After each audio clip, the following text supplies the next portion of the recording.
Rain streaked the windows of the old Hawthorne Lane house, tapping in a relentless rhythm that matched Eleanor's rising unease. She had never believed in the supernatural, not seriously, but something about this house made her question everything she thought she knew. It was her first night in the inherited property, a sprawling Victorian mansion left to her by an uncle she barely remembered. The realtor had warned her about its quirks. "Old houses make noises," he said with a dismissive wave, but this house, it felt alive. There was a thrum beneath the floorboards, a subtle vibration that Eleanor could feel through the soles of her feet, almost like the heartbeat of the house itself.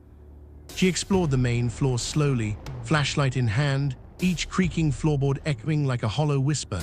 Dust hung in the air like floating specters, and the furniture, covered in white sheets, seemed like frozen ghosts caught mid-movement.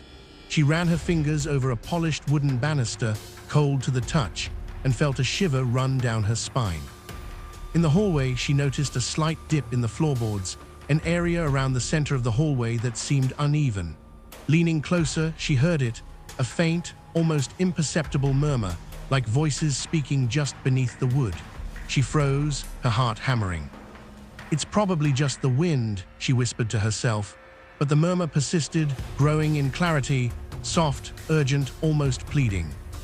Curiosity, or perhaps something darker, drew her closer. She knelt, pressing her ear to the floor. The voices were clearer now, distinct whispers. "Don't leave us. She's coming." Eleanor recoiled. Her rational mind screamed that it was impossible, but the fear crawling along her spine was undeniable. She retreated to the living room and tried to calm herself, but the whispers had followed, echoing faintly from under the floorboards like a hidden orchestra of the damned. She spent the next few hours unpacking, trying to convince herself the house was empty, that the whispers were figments of imagination, perhaps triggered by exhaustion and stress. But when night fell and the wind howled against the broken shutters, the whispers transformed into murmurs of conversation, almost like someone was packing and talking beneath the boards. Determined to investigate, she found the basement hatch. The steps descended into darkness, the air musty and damp. Eleanor gripped her flashlight tighter and moved down slowly. Halfway through, the whispers became clearer, forming words in a tongue she didn't recognize, yet somehow felt familiar, like a memory from another life.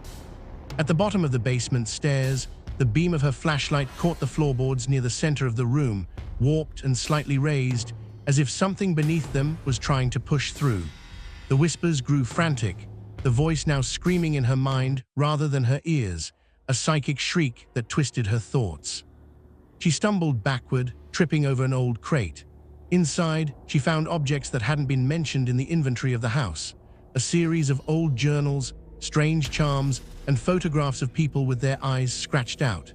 Each page of the journals was filled with frantic handwriting, describing rituals to bind spirits beneath the house, desperate prayers to seal the ones who whisper beneath the floorboards. The terror settled into her bones. These were not just spirits, but trapped entities desperate to escape. Eleanor realized the murmurs she had heard weren't random, they were warnings. Someone or something had tried to contain them, and the seal was weakening. As she tried to leave the basement, the floorboards beneath her creaked in a rhythm that wasn't natural. Eleanor froze. The air grew colder, and the shadows seemed to stretch toward her like dark fingers. A low, guttural voice reverberated from beneath the boards, this time forming words she couldn't ignore. "We see you, we know you, you are the key." The floorboards shook violently, dust and splinters raining down. Eleanor stumbled backward, heart racing, as a dark shape slithered beneath the floor, moving like liquid shadow, forming shapes and reaching toward her with elongated, twisting appendages. She slammed the basement door and ran upstairs, the whispers now rising to a deafening crescendo, surrounding her, echoing from every corner of the house. Panting and terrified, she grabbed her phone to call for help, but there was no signal.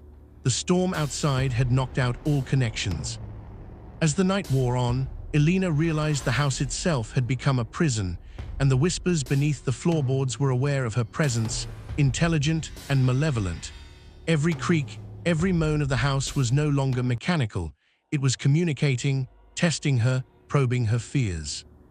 Finally, as she collapsed onto the living room floor, exhausted, she heard a new sound, a slow, deliberate tapping coming from directly beneath the hallway floorboards, in the same place where the whispers had first begun.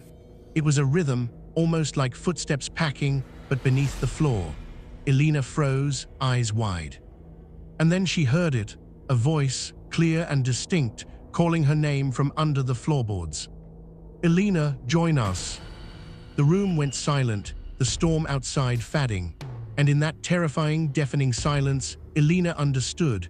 The house wasn't just haunted, it was alive and hungry for her soul. The floor beneath her feet began to slowly warp and rise, the boards splitting with a deep groaning sound, and the shadows from below began to seep upward like smoke. Eleanor screamed. "To be continued."